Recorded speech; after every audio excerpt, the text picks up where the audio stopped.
အားလုံးပဲမင်္ဂလာပါဘရိုဒီနေ့မှာတော့ကျွန်တော် Minecraft ကြာပါဘူးဖုန်းပေါ်မှာဘယ်လိုဆော့ရမလဲဆိုတော့ဒီနေ့ဗီဒီယိုမှာလည်းပြပြတာဖြစ်ပါတယ်ကဲအဲ့တော့ဗီဒီယိုလေးကိုစလိုက်ရအောင်ဝေးဗီဒီယိုလေးကိုမစခင်ကျွန်တော်ရဲ့ YouTube channel လေးကို like and subscribe လုပ်ပြီးတော့ဗီဒီယိုလေးကိုအဆုံးလေးခဲ့ကြဖို့တောင်းဆိုချင်ပါတယ်ကဲအဲ့တော့စလိုက်ရအောင် let's go ပထမဆုံးဘရိုရဲ့ဖုန်းထဲမှာရှိတဲ့ကျွန်တော်တို့ Google ထဲကိုသွားပြောရဆိုရှင်တော့ကျွန်တော်ဒီ search bar မှာကျွန်တော်တို့က screen launcher 2ဆိုပြီးတော့ရိုက်ချပေးလိုက်ပါဗျ။ဒါဆိုရင်တော့ကျွန်တော်တို့ပေါ်ဆုံးမှာကြာလာတဲ့ website လေးရဲ့ဝင်ပြီးလိုက်ပြောရဆိုရှင်တော့ကျွန်တော်ဒီအောက်လေးနည်းနည်းလောက်ဆွဲလိုက်ပေါ့နော်။အောက်လေးနည်းနည်းဆွဲဖွဲ့ဆိုလို့ရှင်တော့ကျွန်တော်ဒီမှာ50ခွန် plus ဆိုတာလေးရှိတယ်။အဲ့ဒါလေးကိုနှိပ်ပြီးလိုက်ပြီးသွားပြီဆိုလို့ရှိရင်တော့ကျွန်တော်တို့ဒီနေရာမှာဘယ်လိုတောင်းအောင်မဲ့ version ရှိတယ်ပေါ့နော်ကျွန်တော်တို့ကတော့ဒီ2.3.3 ဆိုတဲ့အဲ့ဒီ version ကိုပဲ download ရပါတော့အဲ့တော့ကျွန်တော်တို့ဒီမှာအဲ့ဒီ version ကိုရှာရမယ်ပေါ့နော်okay ဒီမှာတွေ့ပြီ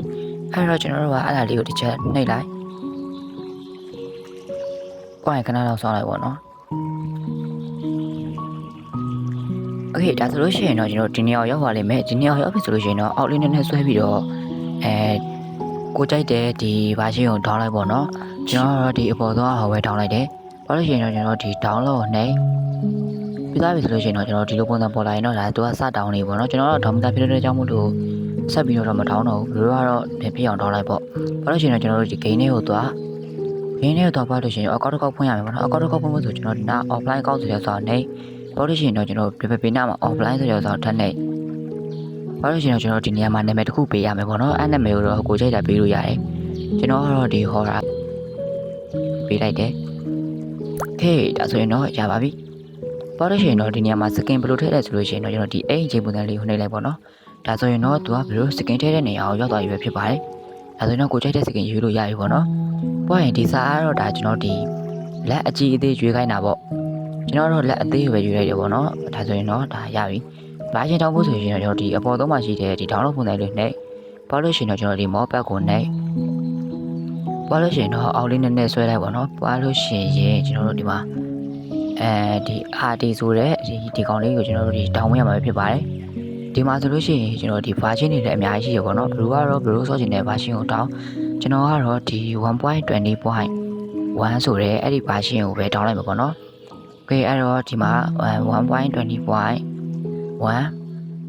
อเคအဲ့ဒါလေးကိုနှိပ်လိုက်ပွားလို့ရှိရင်ဒီဟာလေးကိုထပ်နှိပ်ပြီး install โอเคရပြီကျွန်တော်ကတော့တောင်းမိသားဖြစ်တဲ့ကြောင့်မို့လို့ဆက်တော့မတောင်းပြတော့ဘူးပေါ့နော်ဘလို့